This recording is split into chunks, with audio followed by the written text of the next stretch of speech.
দেখেন আমাদের ইসলামী এর ভিতরে আগুন ধরায় আমাদের চেয়ার ছিল, এখানে আমাদের যত ইসলামী আন্দোলনের মাল সামান ছিল সব কিছু পোড়ায়।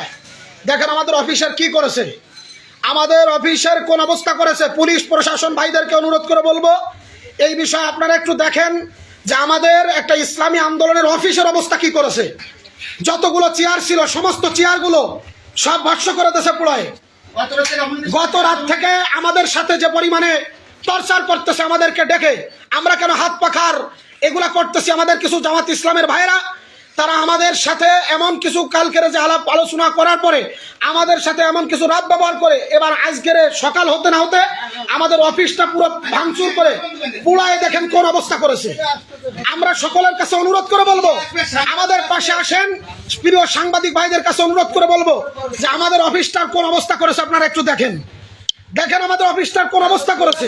এবং গতকাল আমাদের সাথে টর্চারিং এর কথাগুলো হয়েছে, এবং আমাদের সাথে গতকালকে রাত্রেবেলা যেভাবে হুমকি ধামকি দিচ্ছে, হুমকি ধামকি দিচ্ছে আমাদের অফিসটা। এখানে এই যে বিশালী 3 দোকান, আমাদের এই বিশালী এই 3 দোকানের ইসলামী আন্দোলনের আমরা অফিস করেছিলাম। আমাদের একটি হাত পাখা যে প্রতীক ছিল, এই বাসের হাত পাখা বাঁধা, হাত পাখাটাও পুড়ায় দেখেন কি করেছে। টেবিল চেয়ার এখনো পর্যন্ত আগুনের তাপ এই রুমের ভিতরে, এখানে রুমের ভিতরে পুরা আগুনের তাপ এখনো চলতেছে।